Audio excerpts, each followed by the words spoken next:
السلام علیکم ورحمۃ اللہ وبرکاتہ۔ میرا نام ہے سرفراز اور آپ دیکھ رہے ہیں سرفراز اسلامک اسٹوڈیو۔ آئیے ہم امین القادری کا بیان سنتے ہیں، ریئیکشن ویڈیو۔ امام حسن کے ساتھ بھی بڑی بدسلوکی ہوئی، لیکن آپ معاف ہی کرتے رہے۔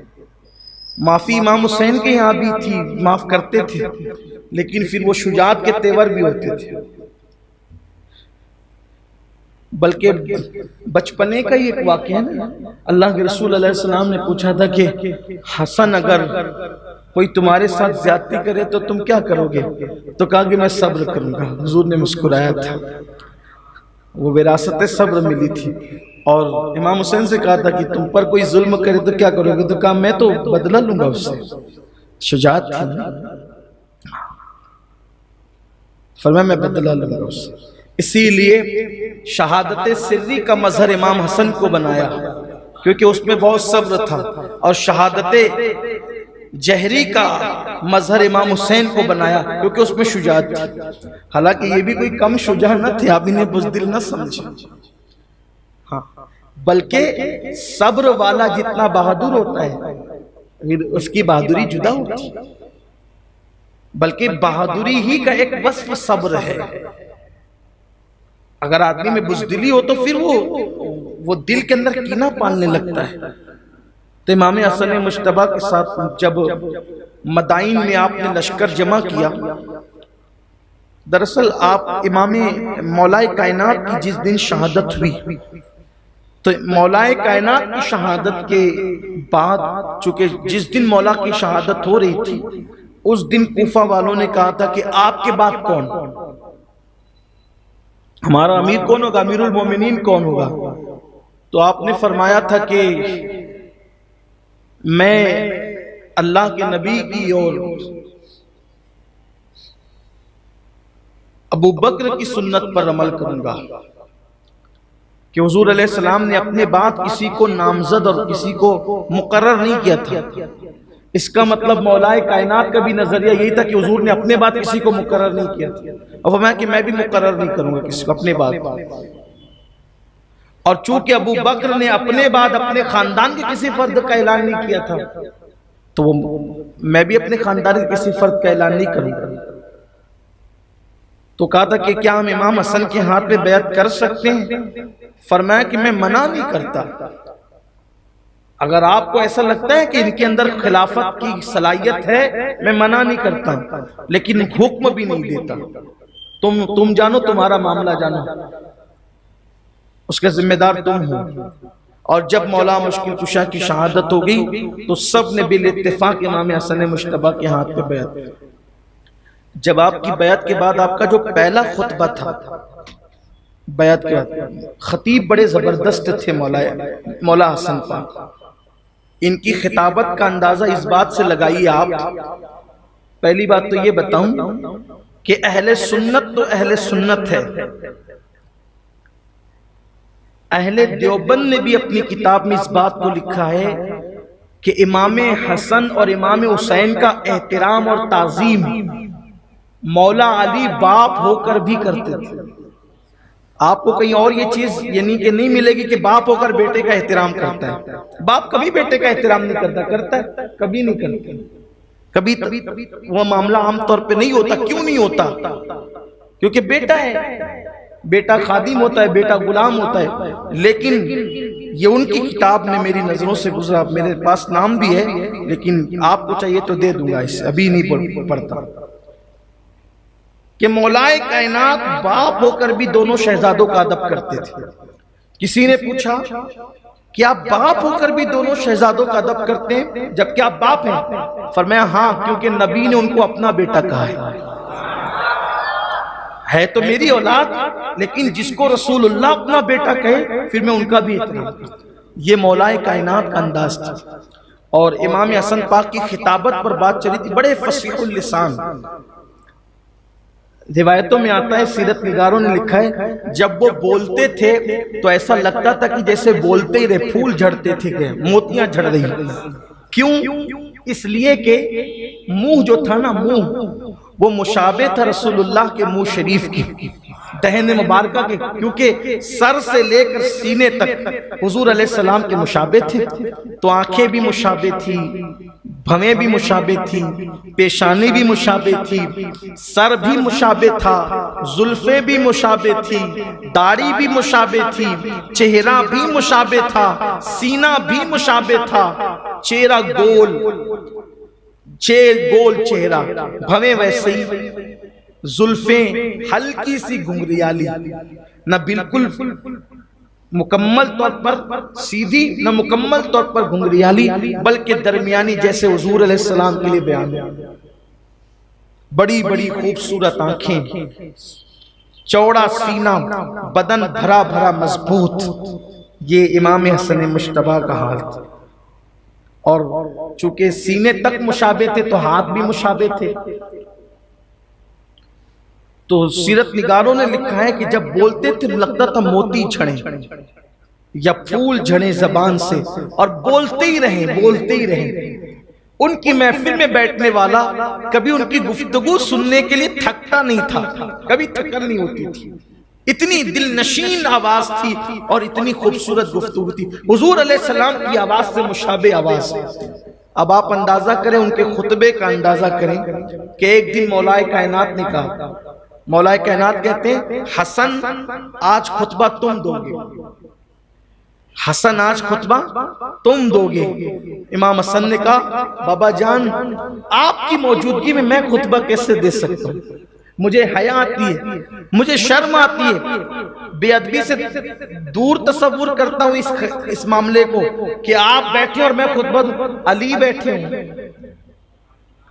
باب مدینۃ العلم بیٹھے ہوں اور میں خطبہ دوں، حضور یہ مجھ سے نہیں ہو سکتا۔ تو مولا علی نے کیا کہا، حسن اگر میری موجودگی میں تم خطبہ نہیں دیتے تو لو میں محفل چھوڑ کر چلا جاتا، لیکن خطبہ تو تم ہی نے دینا، تقریر تو تم ہی نے کرنا، خطاب تو تم ہی نے کرنا۔ سوچیں جس کے خطبے کی خاطر علی محفل چھوڑ دیں، اس کے خطبے کا حال کیا ہوگا، خطبے کی کیفیت کیا ہوگی۔ اور روایتوں میں آتا ہے کہ جب امام حسن نے انکار کیا کہ میں نے خطبہ نہیں دینا، تو مولا کائنات نے کہا میری موجودگی کی وجہ سے، ادب کی وجہ سے خطبہ نہیں دیتے تو میں چلا جاتا ہوں محفل سے، خطاب نہیں کرتے، تقریر نہیں کرتے تو میں چلا جاتا ہوں محفل سے۔ اور پھر بیان کیا جاتا ہے کہ مولا کائنات دور چلے گئے، مگر ایسی جگہ جا کر کے بیٹھ گئے جہاں پر امام حسن کی آواز تو آتی تھی، لیکن امام حسن کو مولا علی نظر نہیں آ سکتے تھے بظاہر، ایسی جگہ جا کر بیٹھ گئے، ایسی آڑ میں آواز پہنچ سکتی تھی، مولا علی نظر نہیں آ سکتے تھے۔ بس خطبہ شروع ہوا اور خطبہ سنتے رہے، جب خطبہ مکمل ہوا تو مولا کائنات نے کہا حسن تیرے خطبے میں نبی کے خطبے کی چاشنی محسوس کرتا ہوں، تیری آواز میں پیارے محبوب کی آواز کی چاشنی محسوس کرتا ہوں۔ یہ تھا امام حسن پاک کا خطبہ۔ تو امام حسن پاک نے جب خطبہ دیا تو پہلا خطبہ آپ کا یہ تھا، خلافت کی کرسی سنبھالنے کے بعد، کہ لوگوں میرے ہاتھ پہ بیعت کر رہے ہو تو اس طرح بیعت کرو کہ میں جس سے جنگ کروں گا تم بھی جنگ کرو گے، اور میں جس سے صلح کروں گا تم بھی صلح کرو گے۔ تو کوفی آپس میں سرگوشی کرنے لگے، ان کا لڑنے کا ارادہ نہیں ہے کیونکہ یہ صلح کی بات کر رہے ہیں، یہ صلح ہی کرے گا، معاذ اللہ۔ کوفی تو یہی کوفی ہے نا، یہ کوفیوں کا حال یہ تھا۔ تو آپس میں بات کرنے لگے کہ کچھ لوگوں کو لڑانے میں مزہ آتا ہے نا، تو وہ آپس میں بات کرنے لگے کہ یہ صلح کی بات کرے، یہ لڑے گا نہیں تو صلح ہی کرے گا، اس لیے بیعت لے رہے ہیں معاذ اللہ۔ اور امام حسن نے پہلی بات کلیئر کر دی تھی کہ جس سے میں جنگ کروں گا تمہیں جنگ کرنا ہے، جس سے صلح کروں گا تم نے صلح کرنا ہے۔ پھر لوگوں نے بیعت بھی کی اور لشکر کے ساتھ بھی چلے۔ جب مدائن پہنچے اور لوگوں کو پتہ چلا کہ امام حسن صلح چاہتے ہیں، تو اس صلح کا کہ ذکر سے ان کو اتنی تکلیف پہنچی کہ وہ لوگ بغیر اجازت کے امام حسن کے خیمے میں چلے گئے۔ یہ تو پہلی بے ادبی تھی، بلکہ پہلی بے ادبی تو یہ تھی کہ امام کے موقف کے خلاف موقف قائم کرنا۔ دوسری بات یہ کہ امام حسن کے خیمے میں اجازت کے بغیر چلے جانا، اور جانے کے بعد امام حسن پاک اس وقت نماز میں مصروف تھے، حالت نماز میں تھے، ان کے پیر کے نیچے سے مصلی کھینچ لیا۔ اب مصلی کھینچ کر امام حسن پاک کے منہ پہ تماچے مارے حالت نماز میں کوفیوں نے، لیکن یہ امام حسن کا صبر تھا اور حلم تھا، اس پر بھی بد دعا نہیں دی بلکہ فرمایا جاؤ میں نے تمہیں معاف کیا۔ یہ صبر تھا۔ آپ غور کریں، آدمی سوچ نہیں سکتا، دماغ کام نہیں کر سکتا، یہ صبر ہے امام حسن پاک کا۔ اللہ کے رسول علیہ السلام فرماتے ہیں کہ میں نے اپنا صبر اور اپنی سخاوت، اپنا حلم اور اپنی سخاوت میں نے حسن کو وراثت میں دیے، میں نے حسن کو دے دیے۔ تو اس پر بھی آپ نے معاف فرمایا، مواخذہ نہیں فرمایا، بد دعا نہیں دی۔ زندگی میں کبھی کسی کو پلٹ کر کچھ کہا نہیں، کسی پہ غصے میں نہیں آئے، کبھی کسی غصے میں آگے کچھ نہیں کہا۔ ایک بندے کو کہا، جناب عمرو ابن عثمان سے جائیداد کے معاملے میں، زمین جائیداد کے معاملے میں تھوڑی ناراضگی ہو گئی تھی، تسویہ چاہتے تھے، صلح چاہتے تھے، لیکن وہاں بھی صلح ہی چاہتے تھے، وہ تیار نہیں تھے، تو بہت غصے میں آ گئے، بہت غصے میں آ گئے، اور بہت غصے میں ایک جملہ کہا، وہ جملہ ذرا سن لیں۔ بہت غصے میں ہم کیا کہتے ہیں؟ جب غصے میں نہیں ہوتے تو کیا کہتے ہیں وہ سوچیں۔ اور یہ امام حسن کی زندگی کا سب سے زیادہ غصے میں آ کر کے جملہ کہنا ہے۔ بہت غصے میں آ کر ایک جملہ فرمایا، اس کی ناک خاک آلود ہو۔ سب سے زیادہ غصے میں یہی جملہ تھا، سب سے زیادہ ناراضگی میں یہ جملہ تھا، اس کے علاوہ کسی کو کوئی جملہ ہی نہیں تھا۔ سوچے جب بہت غصے میں یہ جملہ ہے تو عام حالات میں پھر جملے کا حال کیا ہوگا؟ یہ امام حسن پاک، یہ جو اللہ تعالیٰ کے یہاں مرتبے ملتے ہیں نا، یہ انسانوں کے ساتھ بہت محتاط زندگی کی برکت سے ملتے ہیں۔ ورنہ ہماری اپنی سوچ کیا ہے؟ نماز میں پابند ہو جاؤ، رمضان شریف کے روزے رکھ لو، شش عیدی روزے بھی رکھ لو، 13 14 کے بھی رکھ لو، جمعرات پیر کا بھی رکھ لو، تسبیح پڑھتے رہو، یعنی نفل میں مصروف رہو۔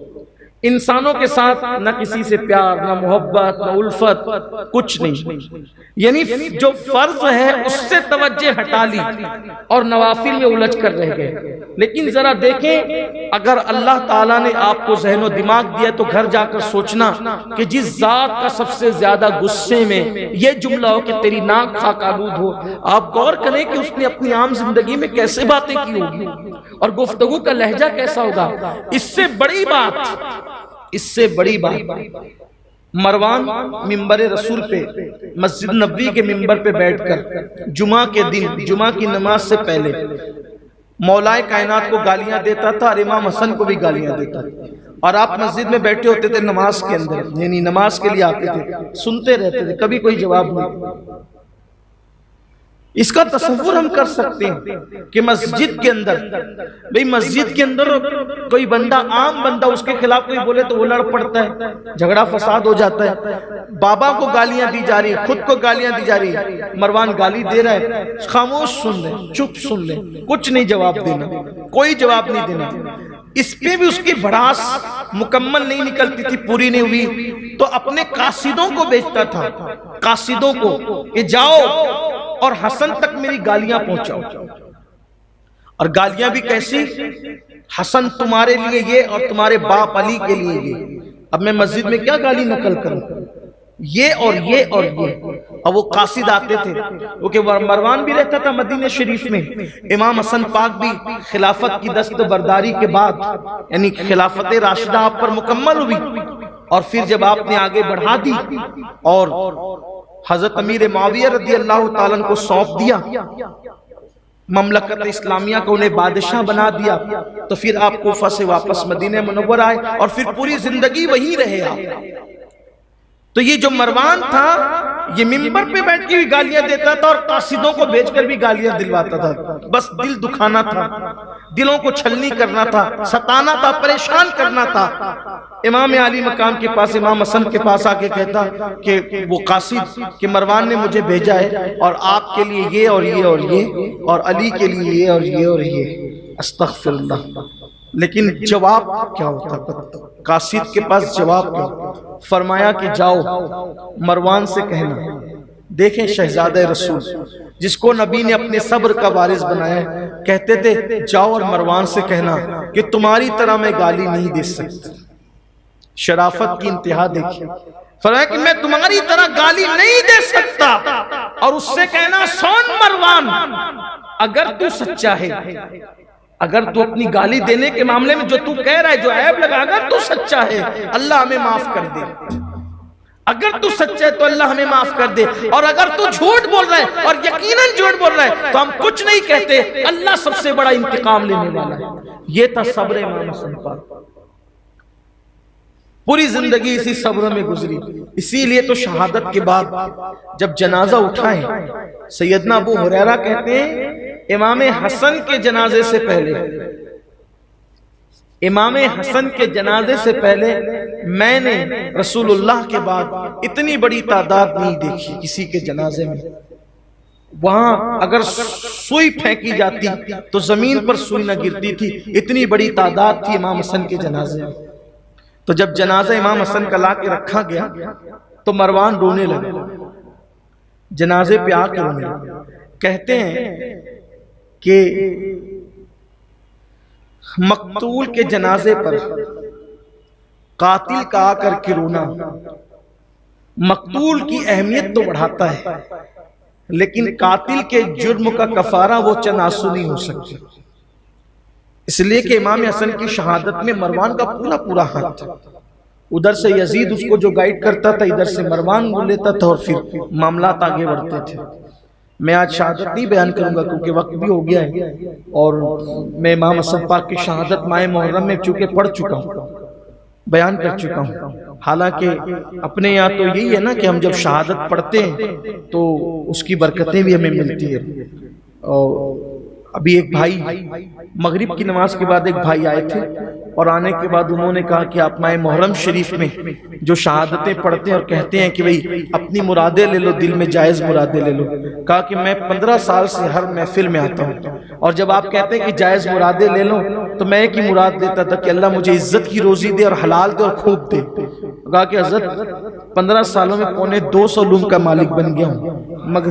مغرب بعد مولانا آپ ہی لا کر کے بٹھائے تھے، وہ یو پی والے بھیا کے ساتھ ہے نا، وہ بھائی کے ساتھ آئے تھے۔ یہ نہیں آپ دیکھیں کہ برکتیں کیا ہیں، کیونکہ ان کی ولادت پڑھنے پر بھی رحمتوں کا نزول ہے اور ان کی شہادت پڑھنے پر، لیکن بس حسن عقیدت کے ساتھ کوئی سنے بس۔ اور کبھی کبھی یہ بھی ہوتا ہے نا کہ یہ ہر بار وہی ولادت پڑھی جا رہی ہے، ہر بار وہی شہادت پڑھی جا رہی ہے۔ یہ ہر بار کا معاملہ نہیں ہے، یہ تو مشک کا معاملہ ہے۔ مشک جتنا رگڑتے جاؤ گے خوشبو بڑھتی جائے گی، یہ ہر بار کا معاملہ نہیں ہے۔ یہاں تو دل ہی نہیں بھرتا، اور اللہ کرے کبھی جی نہ بھرے، اللہ کرے کبھی دل نہ بھرے، یہ دل انہی سے لگا رہے۔ امام نے کہا ہے نا کہ دل کو ان سے خدا جدا نہ کرے، بے کسی لوٹ لے خدا نہ کرے۔ اللہ نہ کرے کبھی ایسا ہو، لیکن چونکہ آج وقت ہمارا ہوا ہے 9:30 سے 10:30 کا میرا ٹائم تھا، وہ پورا ہو گیا، تو میں وہ بات بیان کر کے بات مکمل کرتا ہوں۔ تو جب امام حسن پاک کی شہادت ہوئی، پورا مدینہ منورہ ہی رو رہا تھا، اور بڑی دردناک چونکہ شہادت تھی۔ آپ نے سن رکھا ہے کہ 40 دن تک کے آپ کی آنتیں کٹ کٹ کے جو ہے وہ نکلتی تھی، کہہ کے الٹی کے ذریعے بھی نکلتی تھی اور دست کے ذریعے بھی نکلتی تھی، بلکہ آخری دنوں میں تو آپ کی چارپائی کے نیچے ایک تشت رکھ دیا گیا تھا جس میں آنتیں کٹ کٹ کے نکلتی تھی، وہ گرتی تھی اس میں آنتیں کٹ کٹ۔ میں نے ماہ محرم میں شہادت پڑھتے وقت لوگوں کو بتایا تھا اگر دودھ پی لو اور الٹی ہو تو کلیجہ منہ کو آنے لگتا ہے، جب کٹ کے آنتیں کٹ کر جب حلق کے ذریعے سے اور آنتیں کٹ کے پاخانے اور دست کے ذریعے سے نکلتی ہوگی تو امام حسن مجتبیٰ کا دل کیا کہتا ہوگا۔ لیکن یہ صبر تھا، 40 دن تک اسی حال میں رہے، اور جو کہتا تھا کیسے ہو تو صرف اتنا کہتے تھے الحمدللہ، اللہ کا شکر ہے۔ کبھی نہیں کہا مجھے یہ تکلیف ہے یہ تکلیف ہے، اسی لیے آپ کی تکلیف زیادہ ذکر نہیں کی گئی ہے کیونکہ آپ نے بتایا ہی نہیں۔ صبر اتنا تھا، بڑے صابر تھے، بڑا اللہ نے صبر دیا تھا۔ تو آپ کے جنازے پہ مروان رونے لگا، مروان رویا. مروان کا رونا آسان نہ تھا نا، لیکن شان والوں کی شان ہوتی. دشمنوں سے بھی خراج وصول کرنے کا اللہ تبارک و تعالیٰ ان لوگوں کو ملکہ عطا کرتا ہے، ان کو صلاحیت دیتا ہے. جب مروان رونے لگا جنازے پر سر رکھ کر کہ امام حسن پاک کی شہادت ہو گئی، تو اس وقت امام حسین نے کہا مروان جیتے جی کتنا ستایا، اب تو رو رہا ہے مگر مچھ کے آنسو بہا رہا ہے، اب تو رو رہا ہے اب مگر مچھ کے آنسو بہا رہا ہے. تو مروان نے سر اٹھا کر کہا امام میں اس بندے کو ستاتا تھا. توجہ کریں اس کے جملے، دشمن بات کہہ رہا ہے، ستانے والا بات کہہ رہا ہے. امام میں اس بندے کو ستاتا تھا، احد پہاڑ کی طرف اشارہ کر کے کہا میں اس بندے کو ستاتا تھا جس بندے کا حلم اور صبر اس پہاڑ سے بھی زیادہ مضبوط تھا. میں اس کو ستاتا، یہ حلم اور صبر میں اس پہاڑ سے بھی زیادہ بڑا ہوا تھا. یہ امام حسن مجتبیٰ تھے. پھر اللہ تبارک و تعالیٰ نے انعام کیا دیا کہ اللہ تعالیٰ نے انہی کی نسل میں غوث اعظم کو رکھا، انہی کی نسل میں امام مہدی کو رکھا. ہاں امام حسین کی نسل میں یہ ائمہ ہیں 11 ائمہ، اور امام حسن کی نسل میں مشہور ہستیاں تو بڑی کم ہوئی ہیں، لیکن یہ دو ہی ہستیاں ایسی ہیں کہ جو ممتاز کرتی ہے امام حسن کی نسل کو. ایک تو سیدنا غوث العظم دستگیر پیران پیر، اور ایک آخری وقت میں حضرت سیدنا امام مہدی رضی اللہ تعالیٰ. میری گزارش ہے کہ آج کا دن تو گزر گیا، امام حسن پاک کا دن ہمیں منانا چاہیے. 28 سفر مت بھولو. آپ کا ذوق ہے یا 28 کو فاتحہ دلاؤ یا 5 ربیع الاول کو دلاؤ، لیکن کسی بھی دن امام حسن پاک کی یاد ضرور مناؤ، کیونکہ امام حسن پاک کو کہیں نہ کہیں لوگ نظر انداز کرتے ہیں. ہمیں نظر انداز نہیں کرنا ہے. ہمیں تو سیدہ کے دونوں ہی لالوں سے پیار ہے، دونوں ہی لالوں سے محبت ہے، اور دونوں سے پیار ہے اس لیے صلح حسن بھی پیاری ہے اور جنگ حسین بھی پیاری ہے.